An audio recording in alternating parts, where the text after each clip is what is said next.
Tout a commencé en regardant une vidéo de Gundil qui manipulait un haltère triangulaire. Qu'est-ce que c'est que ce truc? On commence à faire des recherches sur le net et en fait le net est très pauvre en ce qui concerne les haltères triangulaires. D'où ce projet d'en réaliser un pour voir si c'est intéressant. Donc bricoler rapidement avec deux planches de bois, des barres d'acier, des clous et radites. Peut-être éventuellement faire un plus abouti par la suite si c'est intéressant. Mais la première chose que j'ai remarqué en faisant les séries avec cet haltère, c'est que ça ressemble vachement à une double poulie version haltère.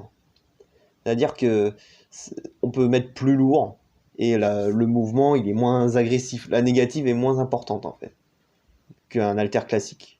Donc, et surtout en bas du mouvement, ce qui, c'est surtout quand les muscles sont étirés qu'il faut faire attention au cours d'un mouvement.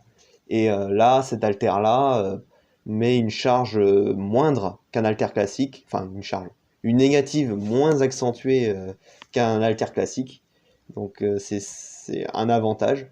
Et au fur et à mesure, on va faire notre curl et qu'on va arriver en haut du mouvement, et ben le levier va générer une négative de plus en plus importante et rendre le mouvement de plus en plus dur. Mais au final, ça ressemble vachement à une double poulie version haltère. On peut mettre plus lourd et le mouvement, dans sa globalité, est moins traumatisant. Donc ça peut être intéressant d'utiliser cet haltère-là de temps en temps sur une séance, voire de faire un superset avec un haltère classique. Ça peut être pas mal.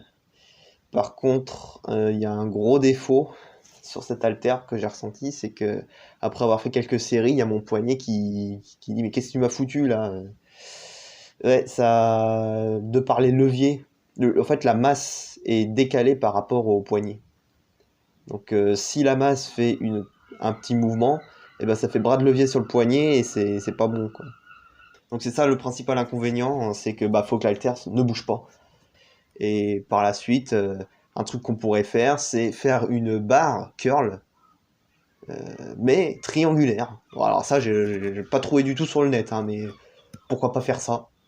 Faire un sorte de barre curl EZ avec cette notion avec cette technologie triangulaire, ça peut faire quelque chose de pas mal. Bon, ce sera un prototype par la suite, à voir. Voilà, pour réflexion.